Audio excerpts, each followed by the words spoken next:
Juízes, capítulo 6, verso 1.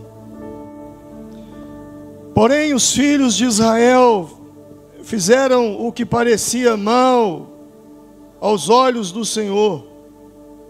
E o Senhor os deu na mão dos midianitas por 7 anos. E prevalecendo a mão dos midianitas sobre Israel, fizeram os filhos de Israel para si, por causa dos midianitas, as covas que estão nos montes, e as cavernas, e as fortificações. Porque sucedia que, semeando Israel, subiam os midianitas e os amalequitas, e também os do Oriente contra ele subiam, e punham-se contra eles em campo, e destruíam a colheita da terra, até chegarem a Gaza, e não deixavam mantimento em Israel, nem ovelhas, nem bois, nem jumentos.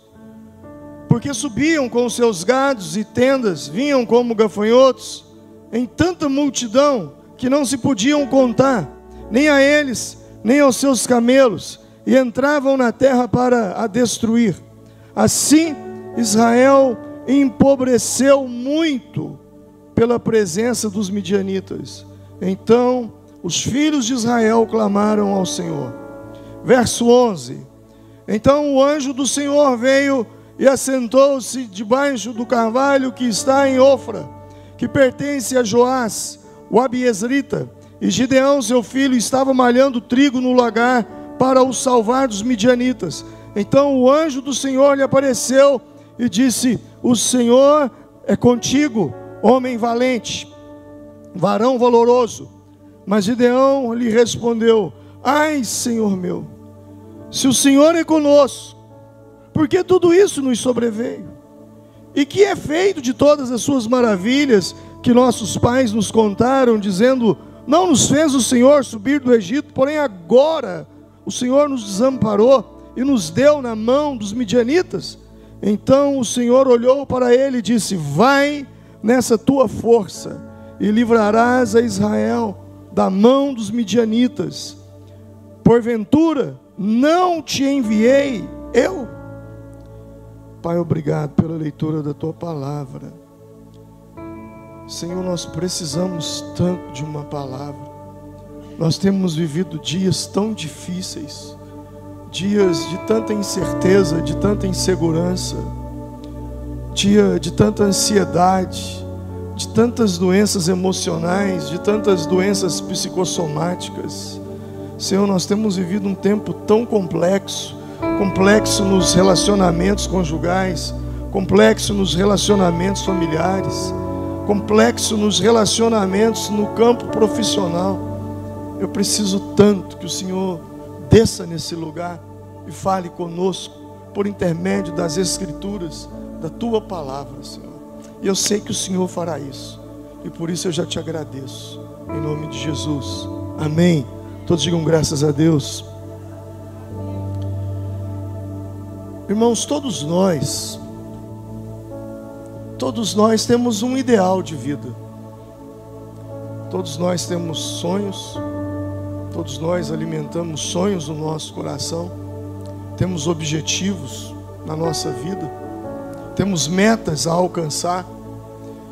Isso é um ideal que nós temos na nossa vida, e é isso que nos move, é isso que nos faz viver. Quem não tem uma expectativa de futuro, não tem força para viver o presente. Toda pessoa que perde a expectativa de futuro, ela não tem força para viver o hoje, ela não tem força para viver o agora. Você observa as pessoas que estão sofrendo, padecendo por um momento de depressão. Todas essas pessoas, elas não têm força no presente. Se você as convida para algo, elas não têm motivação, elas não conseguem se animar, elas não conseguem se entusiasmar. Por que que elas não têm força no presente? Porque elas não têm expectativa no futuro, elas não têm um ideal de vida, elas perderam esse ideal. Coisas aconteceram, eventos, fatos traumáticos vieram sobre as suas vidas e levaram essas pessoas a esse estado de estagnação, de apatia com a vida. Então nós não podemos perder esse ideal. Mas entre o ideal que nós queremos, o ideal que nós desejamos, o ideal que nós esperamos um dia alcançar, existe a realidade. E nem sempre a realidade, ou quase sempre a realidade, não tem nada a ver com o ideal. O ideal está muito longe, está muito distante da realidade em que nós vivemos. E é sobre isso que eu quero falar com você. Como conviver, como viver no mundo de uma realidade tão distante de um ideal que nós queremos, de um ideal que nós almejamos para a nossa vida. O que fazer para a gente alcançar isso? Como lidar com essa situação? E esse livro, essa passagem bíblica, ela vai nos falar justamente sobre isso. O texto vai nos dizer, em Juízes, o livro se chama Juízes, porque nessa época não havia reis que governavam o povo. Haviam juízes que se levantavam e lideravam a nação, lideravam o povo. E nesse tempo de juízes, nesse tempo em que não havia uma liderança política consolidada, povos invadiam a nação de Israel. Haja vista que eles viviam da agricultura, eles viviam da pecuária. Essa era a vida daquele povo. E os midianitas, um povo vizinho, um povo inimigo, eles ficavam esperando a época da colheita. E quando eles então chegavam no tempo de colher, o povo hebreu chegava no tempo da colheita, no tempo de colher tudo aquilo que eles plantaram, era uma colheita que eles tinham para o resto do ano, até a próxima colheita. Então, se a colheita falhasse, eles teriam um aperto na vida. E o fato foi que quando isso acontecia, os midianitas vinham e lutavam contra os hebreus e roubavam todas as colheitas deles. E todo ano esse filme se repetia. Chegou um momento que eles então fizeram cavernas. O texto vai dizer no versículo 2 que eles fizeram cavernas, que eles fizeram covas para esconder as colheitas que eles tinham. Mas mesmo assim não adiantava. Eles entravam nas cavernas, eles entravam nas covas, roubavam tudo, saqueavam o povo. E o resultado, o verso 6 diz: e assim Israel empobreceu muito pela presença dos midianitas. Os filhos de Israel clamaram ao Senhor. E nesse clamor a Deus, um anjo de Deus vem e visita um homem chamado Gideão. Esse homem Gideão, ele era um homem que estava com medo, ele estava apavorado, muito apavorado, porque ele tinha feito uma colheita. E ao fazer a colheita, ele, com medo dos midianitas roubar a sua colheita e ele e a sua família passarem por uma dificuldade financeira, por um aperto, o que esse homem fez? Ele foi esconder o trigo num lugar muito improvável. E ele escondeu o trigo dele no lagar. Você sabe o que é um lagar? Lagar era uma cova, poderia dizer uma pequena cisterna, aonde eles colocavam as uvas e pisoteavam as uvas para produzir o vinho. Então o lagar era um lugar pequeno, não era um lugar espaçoso, era um lugar pequeno. Ele então colocou todo o trigo dele ali dentro e para malhar o trigo. E malhar trigo no lagar é uma coisa complexa, porque ele precisava de uma eira, ele precisava de um lugar grande. Aqui na nossa região nós não temos o trigo, mas para você entender, se você já foi na zona rural, você já deve ter visto que na época da colheita do feijão, os agricultores, quando eles colhem o feijão então está seco, eles colocam o feijão num lugar bem amplo, e eles vêm com uma vara. Hoje eu não sei se é assim, antigamente era assim, e eles vinham batendo sobre o feijão, para o feijão ir soltando da casca ali, soltando, né, ele vem soltando das folhas e depois separa-se o feijão. Era mais ou menos esse processo do trigo. Então, para você bater com uma vara, você precisa de espaço. Agora imagina você fazer isso num cubículo. E esse homem estava ali, com medo de perder a sua colheita. E estando ali, um anjo de Deus lhe aparece. Aquele homem estava com muito medo. E quando o anjo lhe aparece, o anjo fala uma coisa muito interessante com ele. O anjo diz assim: o Senhor é contigo, homem valente. Eu vou repetir: o Senhor é contigo, homem valente. Eu fico imaginando aquela cena.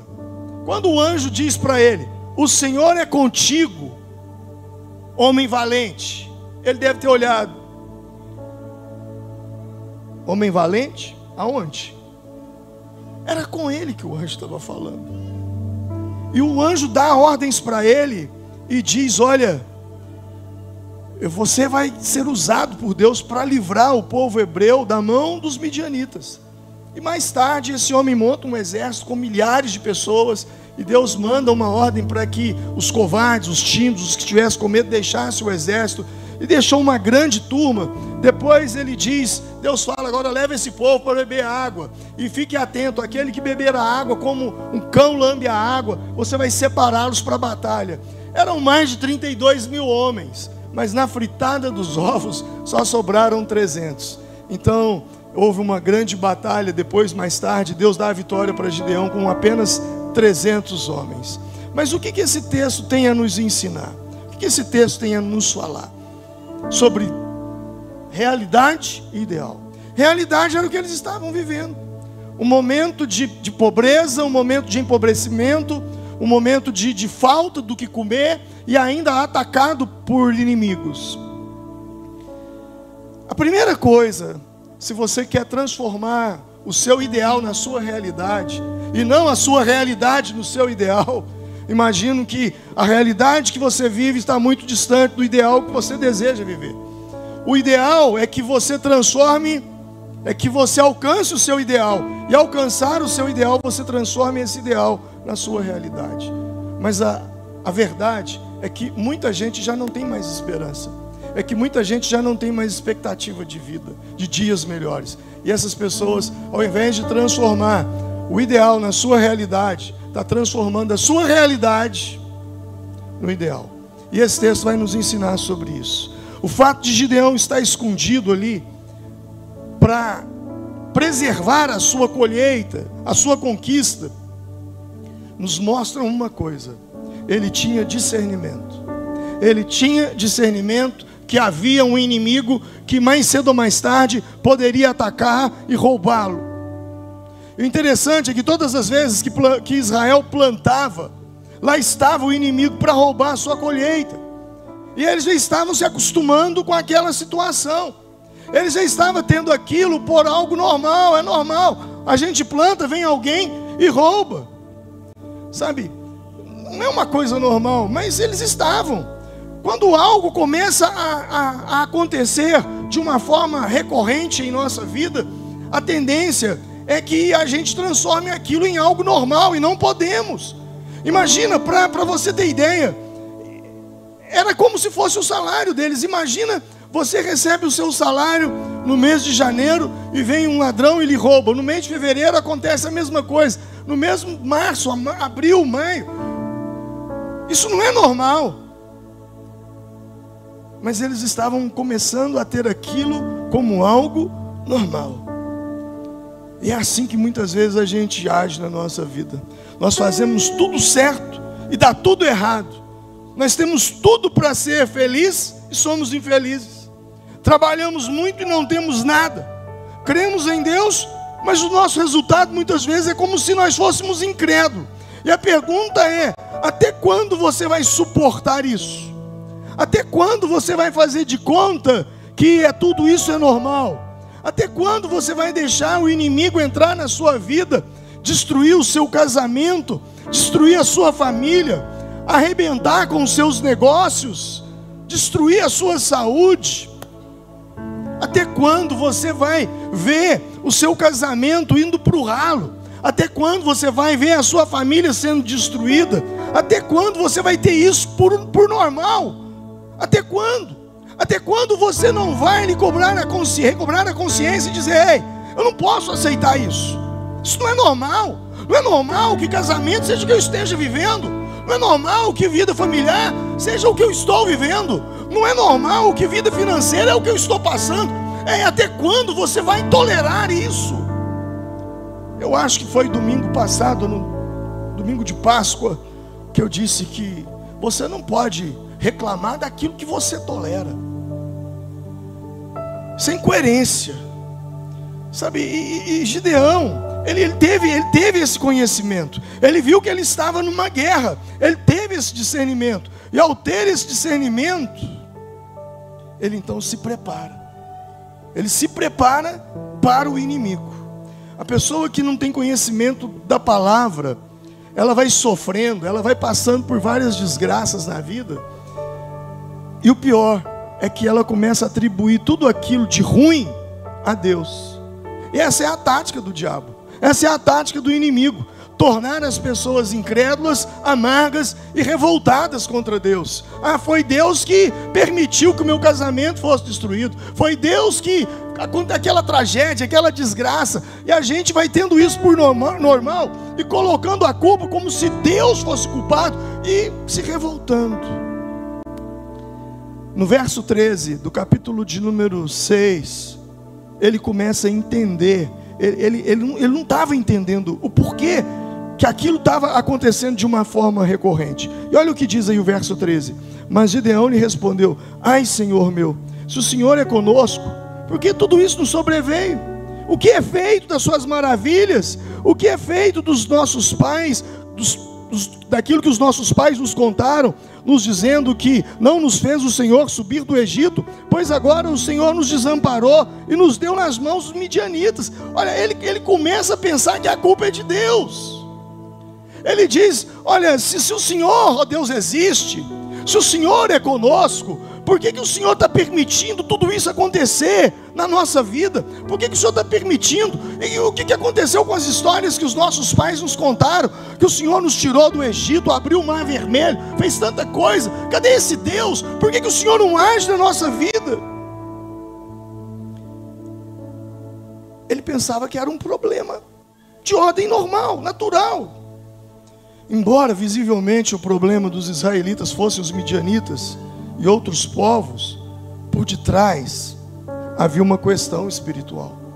Capítulo 6, verso 1 diz: porém os filhos de Israel fizeram o que parecia mal aos olhos do Senhor, e o Senhor os deu na mão dos midianitas por 7 anos. Olha só, os israelitas fizeram o que era mal aos olhos do Senhor. Muitos dos problemas que nós enfrentamos não são muito bem da maneira como nossos olhos veem ou os nossos ouvidos ouvem. Existe uma questão espiritual. Gideão sabia que o problema da nação não era a presença dos inimigos, mas era a ausência de Deus. Ei, o nosso problema não é a presença do diabo. Tem gente que morre de medo do diabo. Deixa eu te dizer uma coisa: pare de ter medo do diabo. Se tem uma coisa que você tem que se preocupar, não é com a presença do diabo. Se tem uma coisa que você precisa se preocupar, é com a ausência de Deus. Isso sim é preocupante. Gideão, ele entendeu que era a ausência de Deus. O seu grande problema não é o inimigo que está atuando na sua família, no seu trabalho, na sua vida financeira. Não é isso. É a ausência de Deus em algumas áreas da sua vida. Você pode estar rodeado por demônios. Seu problema não é os demônios, é o vazio de Deus. É isso que é o seu problema. A Bíblia diz em 1 Pedro capítulo 5, verso 8, diz: sede sóbrios e vigilantes, porque o diabo, vosso adversário, anda em derredor, bramando como um leão, buscando a quem possa tragar. Repita comigo: o vosso adversário anda em derredor. Diga comigo: derredor. Interessante, anda em derredor. O que é derredor? O que é um derredor? Derredor é aqui? Derredor é lá. Sim ou não? Então a Bíblia está dizendo que o nosso inimigo, ele anda ao nosso derredor. Eu não tenho problema de saber que ele anda ao meu derredor, contando que O Salmo 37, o Salmo 34, verso 7, diz o seguinte: o anjo do Senhor acampa-se ao redor dos que o temem e os... A Bíblia diz que o anjo acampa-se ao... Ele está ao lado. Eu não tenho problema com o inimigo estar ao meu derredor.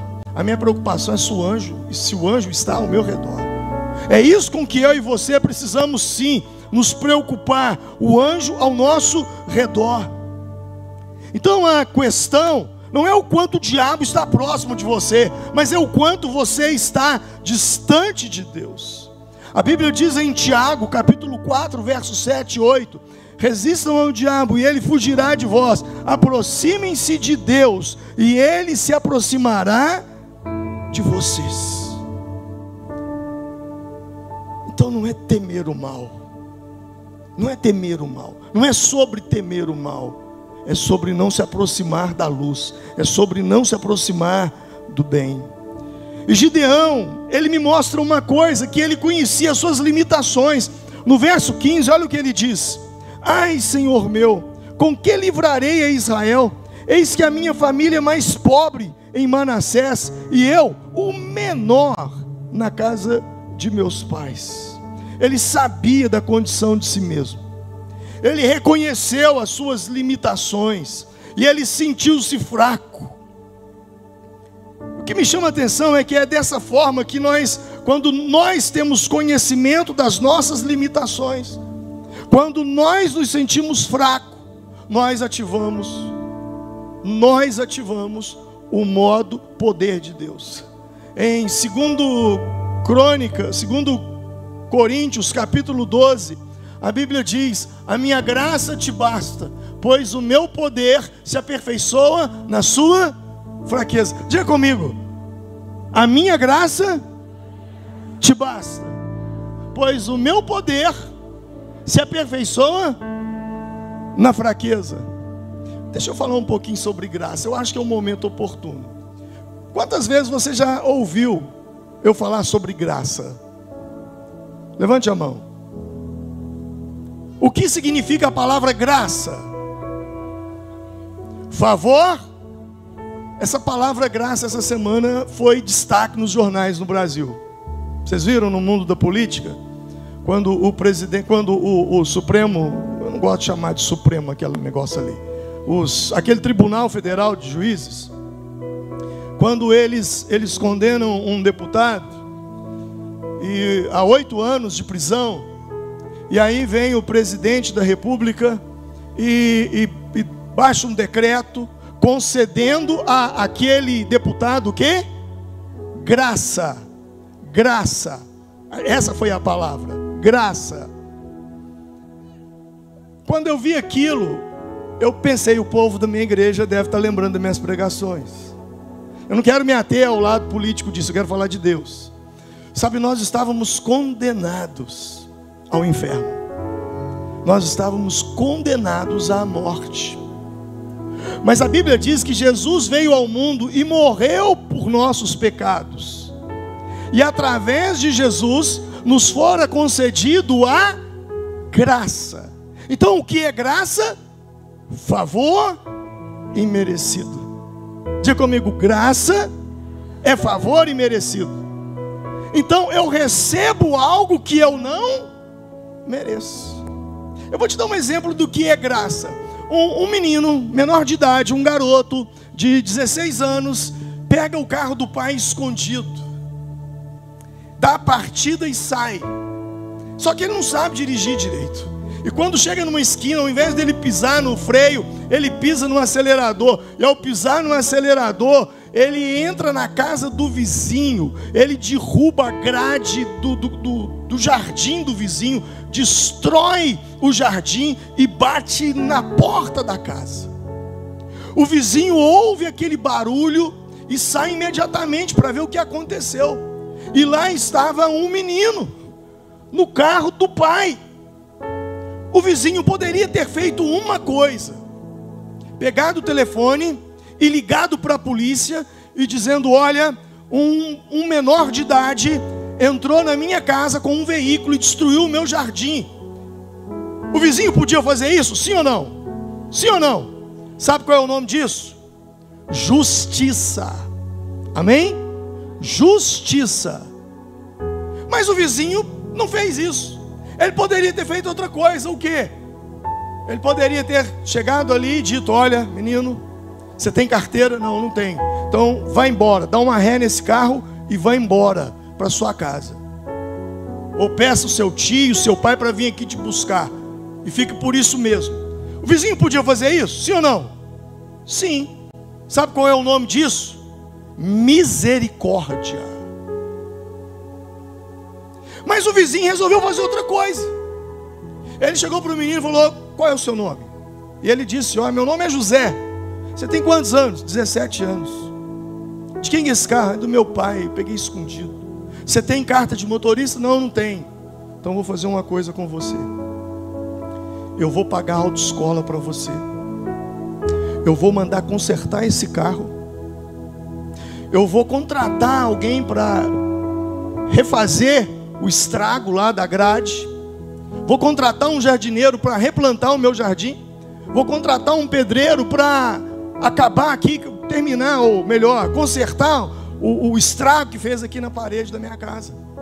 E você pode ir embora, porque eu vou pagar tudo e ainda vou pagar a autoescola para você. E quando você tirar sua carta de motorista, nós vamos fazer uma grande festa. Eu vou te dar um carro zero. Ele podia fazer isso, sim ou não? Sabe qual é o nome disso? Graça. É isso que Jesus fez comigo. É isso que Ele fez com você. Amém? Você pode aplaudir. Graça, favor imerecido. Gideão reconhece a sua incapacidade, sua limitação. Quando nós reconhecemos a nossa incapacidade, quando nós reconhecemos as nossas limitações, quando nós nos sentimos fracos, aí quando nós nos sentimos fracos, nós ativamos o modo graça, o poder que se aperfeiçoa na nossa fraqueza. E é justamente aqui que entra a fé.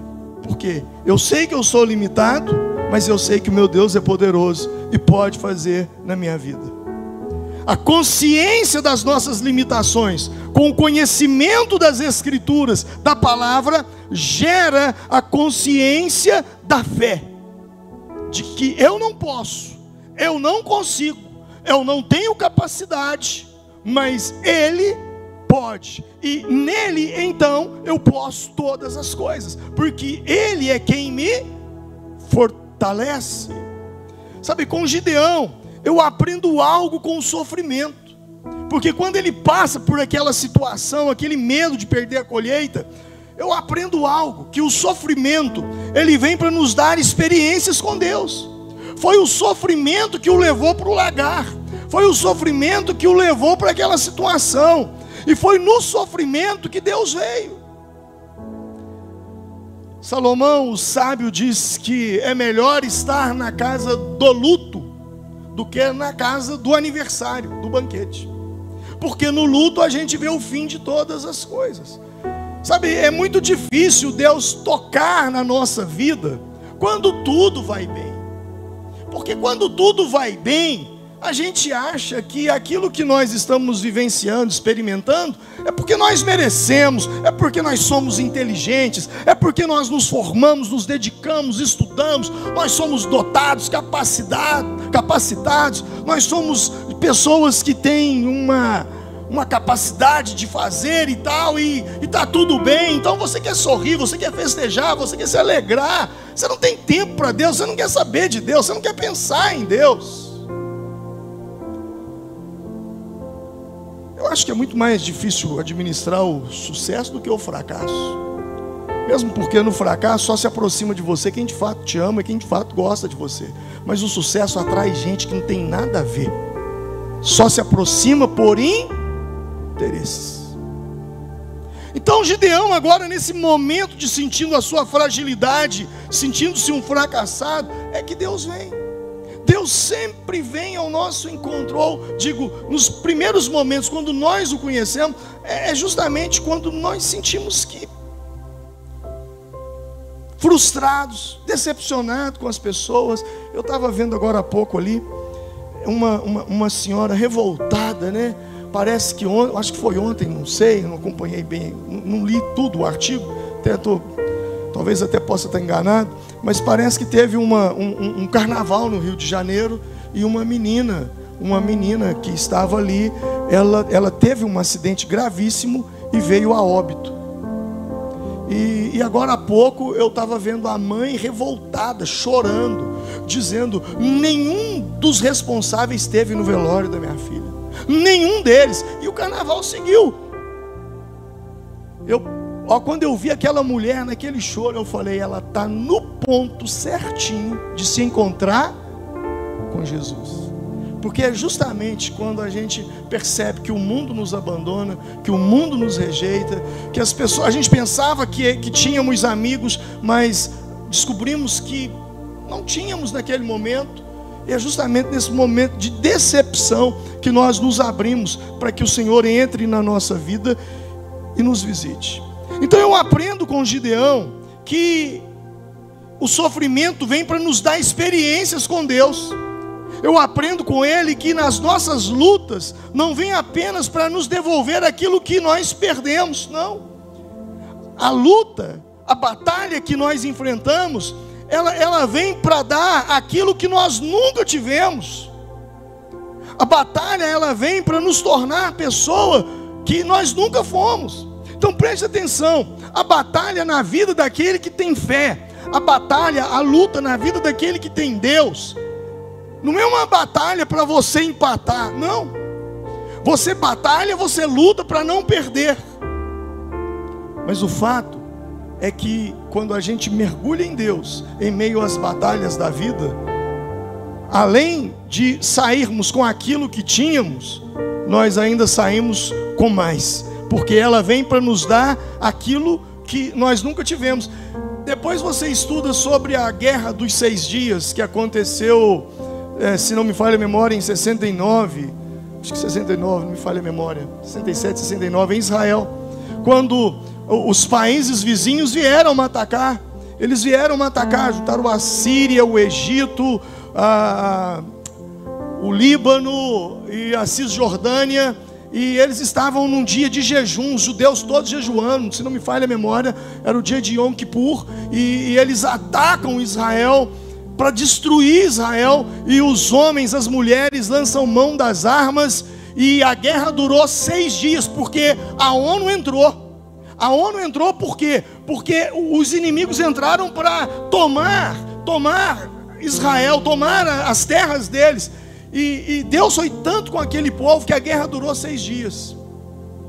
Só 6 dias? Em 6 dias Israel derrotou o Egito, derrotou a Síria, derrotou o Líbano, derrotou a Cisjordânia. Em 6 dias, eles tomaram o Sinai do Egito, tomaram as montanhas do Golã do Líbano, tomaram parte da Cisjordânia e pegaram Jerusalém de volta. Aí a ONU teve que entrar para mediar o conflito. Israel, que foi atacado, saiu no lucro. É assim quando você tem Deus. Eles vêm com tudo para tentar te prejudicar, te destruir, e por um dado momento você realmente parece alguém derrotado, fracassado, abatido, que perdeu. Mas espere, o tempo vai dizer, e Deus vai restituir em dobro tudo aquilo que você perdeu. Joel capítulo 2 diz: restituir-vos-ei os anos consumidos pelo gafanhoto migrador, devorador, destruidor e cortador.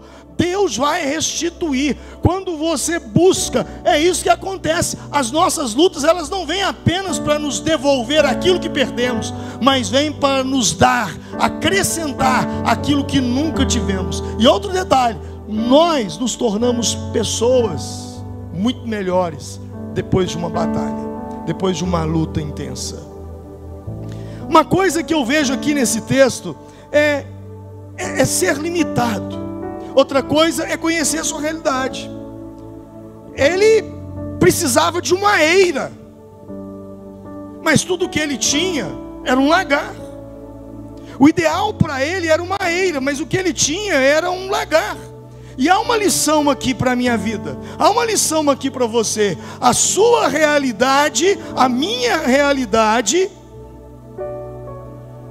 Deus quer mudar, Deus quer transformá-la. A grande lição aqui na minha vida, eu tenho a minha realidade e eu tenho o meu ideal. E eu preciso aprender que Deus vai usar a minha realidade para eu alcançar o meu ideal. Você entendeu isso? Deus vai usar a realidade que você vive para que você possa alcançar o seu ideal. Deus vai usar aquilo que você tem para você alcançar, conquistar aquilo que você não tem. É interessante porque você não pode se decepcionar, você não pode se frustrar com a sua realidade. Você não pode olhar para a sua realidade, olhar para o seu ideal e falar: quem sou eu? Ainda mais no momento que eu estou vivendo, ainda mais no estado que eu estou vivendo.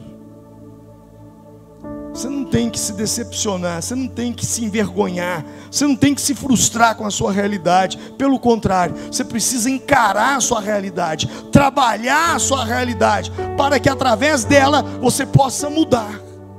Você não tem que se envergonhar de onde você veio. Ainda bem que você veio. Pior se você tivesse ficado lá. Eu me lembro de uma frase de um pastor batista norte-americano, o pastor Martin Luther King. Um dia ele disse: eu não sou quem eu gostaria de ser, eu não sou quem eu poderia ser, ainda eu não sou quem eu deveria ser, mas graças a Deus eu não sou mais quem eu era. Se parece com você? Você pode dizer isso comigo? Repita comigo: eu não sou quem eu gostaria de ser, eu não sou quem eu poderia ser, ainda eu não sou quem eu deveria ser, mas graças a Deus eu não sou mais quem eu era. Amém. Glória a Deus.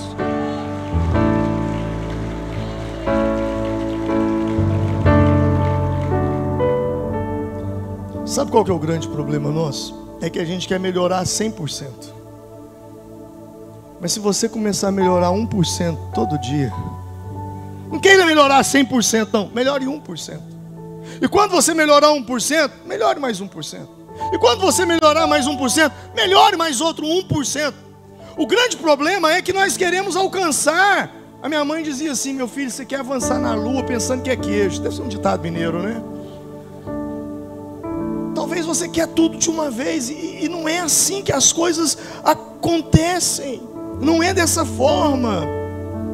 E eu aprendo isso aqui, que fica muito claro, sabe? As pessoas, elas não querem encarar a sua realidade. Tem gente que vem para a igreja na espera de uma mágica.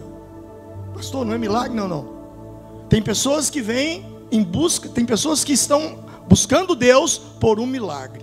Mas eu conheço muita gente que está em busca de mágica. Ah é? E o que é mágica? Deixa eu te falar primeiro o que é milagre. Milagre é parceria. A mágica, você tira um coelho da cartola. A mágica você faz aparecer. O milagre não.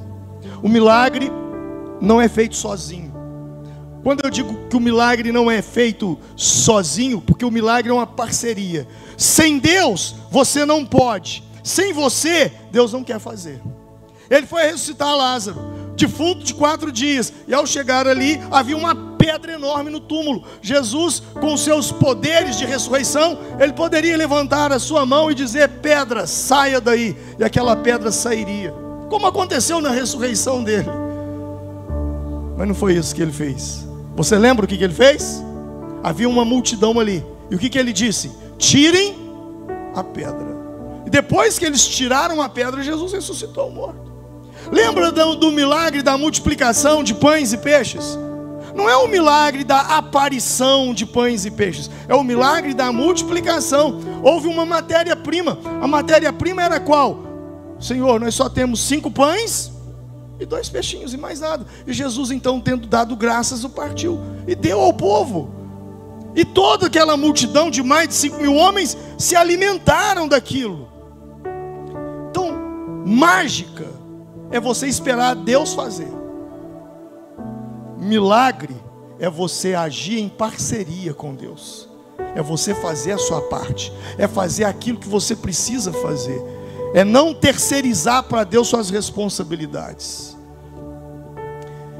Quando eu digo que essa questão de que a gente precisa ir um pouco de cada vez. Talvez você diga assim, pastor, mas as coisas não estão acontecendo. Parece que eu não sei o que está acontecendo comigo. Parece que as coisas não vão. Eu vou te responder. É Deus te segurando, acredite. É Ele. Oh, mas como assim Deus me segurando? Eu tenho medo de sucessos explosivos. Gente que desponta como um cometa, faz um barulhão e de repente desaparece do mesmo jeito que chegou. Em Deuteronômio capítulo 7, verso 22, quando o povo hebreu estava para entrar na terra prometida, Deus falou algo com eles. E foi assim: e o Senhor Deus lançará fora essas nações pouco a pouco de diante de ti. Não poderá destruí-las todas de pronto, para que as feras do campo não se multipliquem contra ti. Preste atenção nesse texto. Deus falou: olha, vocês não vão entrar na terra prometida agora. Vocês não vão. Porque primeiro eu preciso lançar algumas nações diante de ti. E eu vou fazer isso como? Pouco a pouco. Diante de ti. Não poderás destruí-las todas de uma vez. Não. Para que as feras do campo não se multipliquem contra ti. Deus está falando: olha, vocês não vão entrar de uma vez. Vocês não vão destruir essas nações de uma vez. Vocês não vão. Mas eu, o Senhor, vou lançá-las fora, pouco a pouco. Repita comigo: pouco a pouco. Diga: pouco a pouco. Sabe, esse texto ele é muito rico. Eu posso te dizer nessa noite, meu irmão, desista da loteria. Você não terá sucesso instantâneo. A coisa deve ser progressiva, com trabalho, com insistência. Ela vem com processos. Haverá estresse, haverá frustrações, haverá traições. O texto deixa claro que pessoas que recebem sucesso do dia para a noite serão devoradas pelas feras. Talvez você está buscando algo de Deus. Você está dizendo: Deus, eu não entendo. Já tem mais de uma semana que eu estou jejuando. Deus, já tem mais de um mês que eu estou orando. Deus, já tem mais de um ano que eu estou clamando. E parece que o Senhor não me ouve. Parece que o Senhor não quer me atender. Não, espere. Deus quer te ouvir. Deus está te ouvindo. Deus quer te atender. Mas Deus está esperando as feras do campo acabar. Tem coisa que você não pode ter agora. Tem orações que Deus me disse não, e eu fiquei chateado. Mas hoje eu entendo. Se eu tivesse recebido naquela época, eu não estaria bem, eu estaria mal. Já aconteceu isso com você? Deus faz isso na minha vida, Deus faz aquilo na minha vida, Deus faz aquilo outro, e de repente Deus não fez. E você se entristeceu. Porque Deus sabia que se você tivesse acesso àquilo, aquilo te destruiria. Seria uma fera, seria uma besta fera para te destruir. Tem coisas que você precisa conquistar e vai demorar tempo. Por quê? Porque você não está preparado. Esse texto deixa claro que as pessoas que recebem sucesso do dia para a noite serão devoradas pelas feras. E que fera é essa? Eu não sei. Pode ser a fera da soberba, da arrogância. Você não está pronto para aquilo. Da imaturidade. Você não tem maturidade para receber aquilo que você está pedindo agora. O problema de você se adiantar no processo, de você se autopromover, é que você vai chegar num ponto da guerra que você não tem estrutura estrutura interna para sustentar aquilo que você está provocando. E aquilo que aparentemente seria uma bênção, na verdade vai se tornar uma desgraça na sua vida, para a sua destruição. E aí eu caminho para o fim. Versículo 11. E o anjo disse para ele: o Senhor é contigo, varão valoroso. O Senhor é contigo, varão valente. Ele recebe uma palavra profética. A palavra profética, quando ela choca, quando ela bate com a nossa realidade, ela faz com que nós rompemos com as nossas limitações, com que nós venhamos crescer. Uma palavra profética muda o destino da nossa vida, muda o rumo da nossa vida, muda o curso de tudo. É muito importante que você venha ao culto, porque você pode receber uma palavra aqui, e essa palavra mudar toda a sua vida. Essa palavra fazer você pensar fora da caixa. Essa palavra nortear a sua vida. Essa palavra te fazer desistir de uma série de coisas para ir para uma outra, tantas coisas. Uma palavra profética pode mudar tudo na sua vida. Lembre-se como você chegou aqui. Lembre-se como era a sua vida. Nós vimos agora há pouco o moço dizendo aqui: olha, eu fui para o encontro com Deus, eu cheguei lá uma pessoa, mas eu recebi palavras, e agora minha mente mudou, minha cabeça mudou, eu estou transformado. Uma palavra profética pode mudar tudo. Eu me lembro das palavras proféticas que eu recebi na minha vida. E as palavras proféticas que eu recebi na minha vida não tinha nada a ver com o momento que eu estava vivendo. Assim como Gideão, morrendo de medo, escondido ali do lagar, tremendo de medo dos midianitas, e o anjo diz: o Senhor é contigo, homem valoroso. Ele não era um homem corajoso, ele não era um homem valoroso, mas é assim que Deus trabalha conosco. Deus não vê, Deus não nos vê pela nossa realidade. As palavras que eu recebi, eu me lembro quando pela primeira vez eu recebi uma palavra profética dizendo: Deus vai te usar em pregações, Deus vai te dar o dom da palavra. Eu comecei a rir e disse: mal sabe essa pessoa que eu morro de vergonha de falar em público. Aquela palavra não tinha nada a ver com a minha realidade. E quando então em 92, em Belo Horizonte, Deus disse para mim: você vai voltar para uma cidade, você vai para uma cidade do interior, eu vou te dar uma grande igreja na curva de um rio, em 92. E o Senhor disse: o presidente vai ser tirado à força, e quando ele for tirado à força, você vai embora de Belo Horizonte. Eu falei: esse cara é maluco. O presidente Collor era o caçador de Marajá. Não passou 3, 4 meses aquela palavra, Collor foi tirado do poder. Eu disse para minha esposa: arruma as malas, vamos embora, não sei para onde. Eu recebo o convite para assumir essa igreja, que era ali em cima, que tinha 18 anos de idade. E eu lá de cima, na rua Coronel José Justino, eu olhei para o rio e falei: é bem que é, na curva do rio. Isso foi em 92, mal sabia que em 2002 nós estaríamos adquirindo esse terreno, que está a menos de 40 metros da curva do rio. E o dia que eu recebi uma palavra que você vai tocar as nações, eu te levarei para as nações. Eu falei: meu Deus, com o meu Fiat 147, como é que isso pode acontecer? Sabe, a palavra profética, ela não tem nada a ver com a nossa realidade, absolutamente nada. Quando Davi foi ungido a rei, ele era um pastorzinho de ovelhas. Quando José recebeu uma palavra, uma convicção de ser governador do Egito, ele era um prisioneiro. E quando Gideão recebeu essa palavra de o Senhor é contigo, homem valoroso, ele estava escondido. Por quê? Porque Deus não olha as coisas como elas são, Deus olha as coisas como elas serão. Deus não olha para você como você é hoje, mas Deus olha para você como você se tornará amanhã. É assim que o Senhor te vê. Aleluia.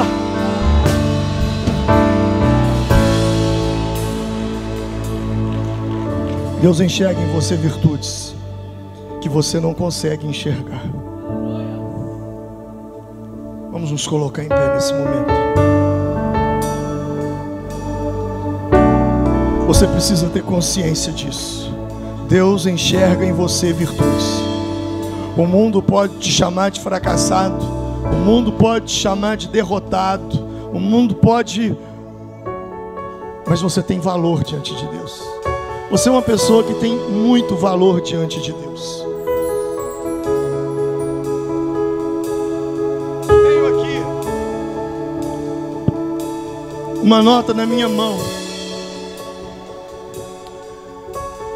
Dá para enxergar quanto que é essa nota? Quanto que é? Quanto?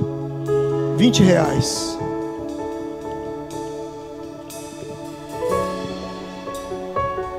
Quanto? Quanto vale essa nota? Quanto vale essa nota?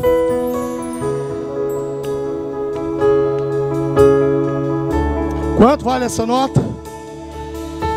Não importa se o mundo te amasse, não importa se as situações da vida te pisem, o valor que você tem para Deus jamais, jamais, jamais, jamais acabará.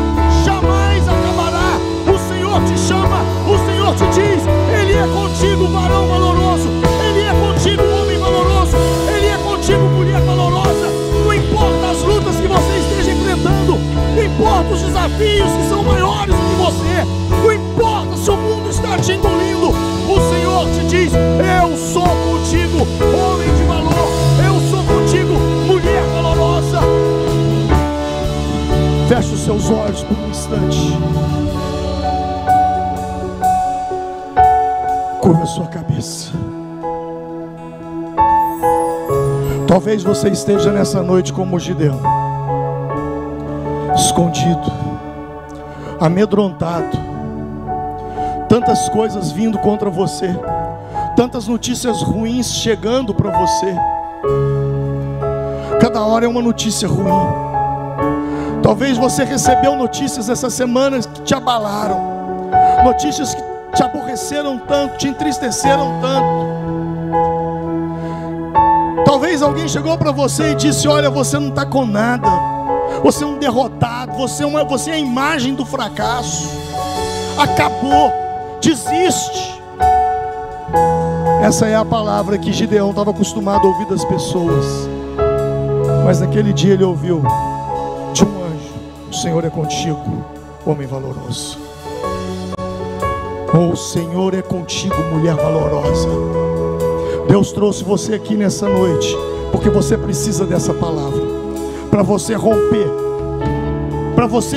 com as suas limitações, para você romper com a sua realidade, para você transformar os seus ideais, alcançar os seus ideais, tocar os seus ideais. Tudo que você precisa fazer é entregar sua vida para Ele. É como Gideão, reconhecer que você é incapaz, que a sua sabedoria, por mais inteligente que você seja, você vai se deparar com situações na sua vida que você não terá como sair ou vencê-las, e você precisa do Senhor. Você precisa entregar sua vida para Jesus nessa noite. Você precisa recebê-lo como teu único Senhor e Salvador da sua vida.